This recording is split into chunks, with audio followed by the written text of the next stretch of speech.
کا وقت ہے وہ نماز کون سی ہے؟ 2 رکعات والی ہے یا 4 رکعات والی ہے؟ کون سی وہ نماز ہے؟ اگر تو وہ 2 رکعات والی نماز ہے تو اس کا طریقہ یہ ہے کہ امیر مجاہدین ان مجاہدین کے 2 گروہ کرے گا، اور ایک گروہ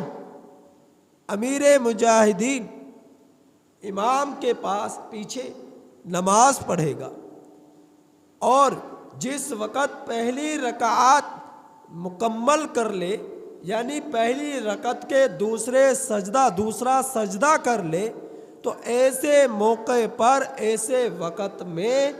یہ لوگ بغیر سلام پھیرے امام کے پیچھے سے میدان جہاد میں چلے جائیں گے، اور دوسرا گروہ میدان جہاد سے نکل کر امام کے پیچھے آ جائے گا، اور دوسری رکعت امام کی ہوگی اور پہلی رکعت اس آنے والے گروہ کی ہوگی، اور یہ نماز پڑھے گا۔ جس وقت امام صاحب دوسری رکعت مکمل کر لے، دوسرا سجدہ کر لے، اتحیات میں بیٹھے، تو یہ دوسرا گروہ میدان جہاد میں چلا جائے گا بغیر سلام پھیرے، اور پہلا گروہ جو بغیر سلام پھیرے پہلی رکعت مکمل کر گیا تھا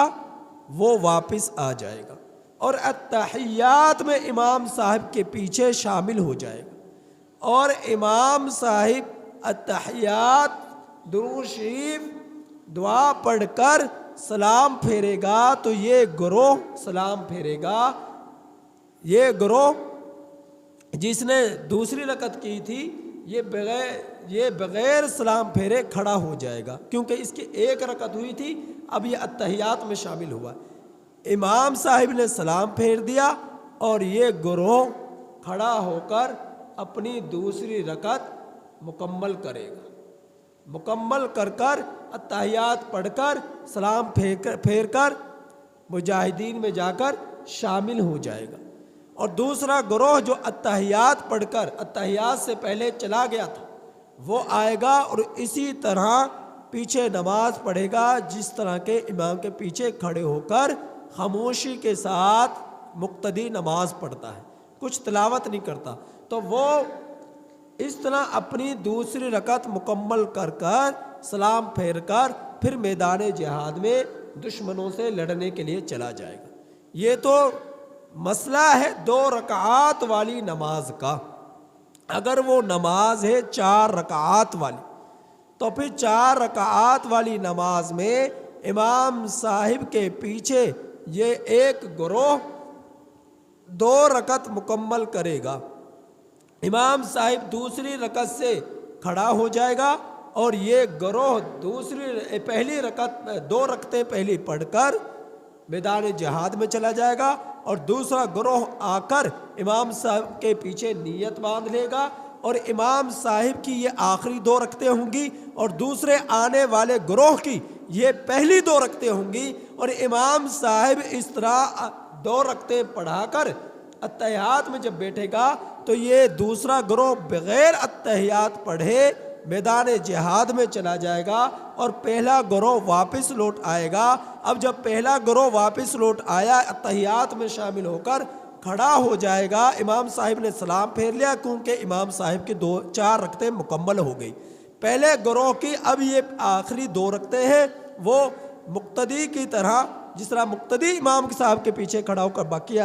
جو خاموشی کے ساتھ نماز پڑھتا ہے، تو یہ اپنی 2 رکعتیں مکمل کر سلام پھیر کر میدان جہاد میں چلے جائیں گے۔ ان کی 4 رکعتیں ہو گئی۔ اب جو دوسرا گروہ گیا تھا وہ بھی آ کر پیچھے کھڑا ہو کر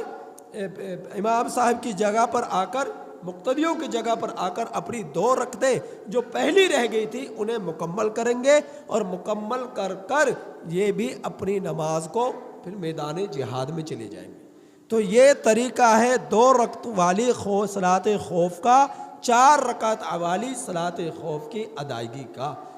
اور اگر لوگ جو ہے اس بات پر بضد نہ ہو کہ ہم ایک ہی امام کے پیچھے نماز پڑھیں، اس بات پر بضد نہ ہو تو پھر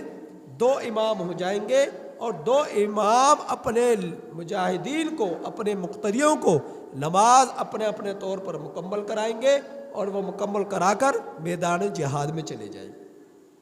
میدان جہاد میں چلے جائیں گے، یعنی مکمل نماز پڑھائیں گے۔ کچھ لوگ لڑ رہے ہوں گے، پہرا دے رہے ہوں گے، کچھ لوگ یہ مکمل نماز پڑھائیں گے اور یہ چلے جائیں گے، کیونکہ امام صاحب نے جب ایک فرض نماز پوری کر دی تو دوبارہ اس فرض نماز کا وہ اعادہ نہیں کر سکتا، تو لہذا اس اعتبار سے، اس وجہ سے مکمل نماز پڑھا کر یہ اپنے امام کے پیچھے دوبارہ میدان جہاد میں چلے جائیں گے۔ تو اب دیکھیے ان آیت کریمہ کا ترجمہ کہ جس وقت آپ ان میں موجود ہوں، یعنی نبی کریم صلی اللہ علیہ وسلم، ہر ایک کی چاہت تھی کہ ہم نبی کریم صلی اللہ علیہ وسلم کے پیچھے نماز پڑھیں، کیونکہ آپ صلی اللہ علیہ وسلم تو پوری کائنات میں افضل ترین شخصیت کے حامل تھے، تو ہر ایک کی یہ کوشش تھی کہ نبی کریم صلی اللہ علیہ وسلم کے پیچھے ہم نماز پڑھیں۔ تو ایسی حالت میں یہ مسئلہ تھا۔ اب اپنے اپنے زمانے میں جہاں کہیں بھی یہ جہاد کا موقع ہوگا تو ایسی حالت میں ایک ہی امام کے پیچھے لوگ بازد ہوں کہ ہم امیر مجاہدین کے پیچھے نماز پڑھیں گے یا فلاں اللہ کے ولی کے پیچھے نماز پڑھیں گے، تو ان کے لیے یہ مسئلہ ہے، اور اگر بازد نہ ہوں تو اپنے اپنی امام بنا لے، ان کے پیچھے نماز پڑھے اور جہاد میں چلے جائیں۔ لیکن جو یہ صلاۃ خوف ہے، اس میں ایک اور چیز کہ صلاۃ خوف کی ادائیگی اس انداز میں کی جائے گی جو مجاہدین کے پاس ہتھیار ہیں، اسلحہ ہے، وہ بھی اپنے جسموں سے نہیں اتاریں گے، حفاظتی سامان ہے وہ بھی اپنے جسموں سے نہیں اتاریں گے، اسے پہن کر صلاۃ خوف ادا کریں گے، اسلحہ کو اپنے جسموں پر لٹکا کر صلاۃ خوف پڑھیں گے، خود وغیرہ جو چہرے پر پہلی جاتی ہے اسے پہن کر اپنی نماز کو مکمل کریں گے۔ یہ ان مجاہدین کے بچاؤ کا سامان ہے، ہتھیار ہے، بچاؤ کا سامان ہے۔ خدا نہ خاصا میدان جہاد میں چھوڑا ہے، یہ تم سے دور ہوگا، اگر کافروں نے حملہ کر دیا تم جلدی سے جتنی دیر میں ہتھیار پکڑو گے اتنی دیر میں وہ تمہیں شہید کر ڈالیں گے۔ تو اللہ تعالیٰ نے فرمایا کہ تم اپنے ہتھیار جسموں سے نہ اتارو۔ ہاں اگر کوئی ایسی کیفیت آ جائے کہ بارش تیز ہے جس کی بنا پر تمہارے کپڑے بھیگ گئے اور بھیگنے کی بنا پر تمہیں تکلیف ہو رہی ہے، تو ایسے حالت میں تم ہتھیار اتارنا چاہو، تکلیف کی بنا پر تو اتار دو، یا پھر تم بیمار ہو، تم بیماری اتنی شدت کی ہے کہ تم ہتھیار کوئی اعضاء پر زخم ہے، زخمی ہو، یہ بیماری ہے، یا ویسے کوئی ضعف ہے، ہتھیار پہن کر نماز نہیں پڑھ سکتے ہو، کمزوری ہے، تو ایسی حالت میں ہتھیار اتار دو۔ تو تکلیف کی بنا پر اسلحہ اتارنے میں کوئی مذائقہ نہیں ہے، کوئی حرج نہیں ہے۔ اگر تکلیف نہ ہو تو ان ہتھیار کو بھی پہن کر نماز مکمل کرو، نماز کی ادائیگی کرو۔ تو اس آیت کریمہ میں بیان فرمایا، اور آپ جس وقت ان لوگوں میں موجود ہوں، یعنی مجاہدین اسلام میں، مجاہدین میں، مسلمانوں کی جماعت میں، تو آپ ان کے لیے نماز قائم کرے، یعنی نماز شروع کرے، 2 رکعت والی ہو یا 4 رکعت والی ہو۔ پھر چاہیے کہ ان مجاہدین میں سے ایک گروہ آپ کے پیچھے کھڑا ہو جائے، ایک گروہ، اور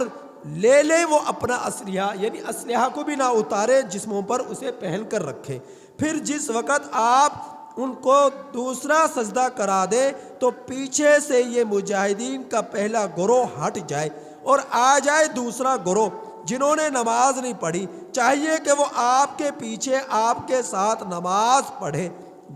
ان کے لیے پہلی یہ رکعت ہے اگر 2 رکعت والی ہے، اور اگر 4 رکعت والی ہے تو ان کے لیے پہلی 2 رکعتیں ہیں۔ پھر وَلْيَأْخُذُوا حِذْرَهُمْ وَأَسْلِحَتَهُمْ، اور چاہیے کہ یہ لوگ لے لے اپنے بچاؤ کا سامان، یعنی خود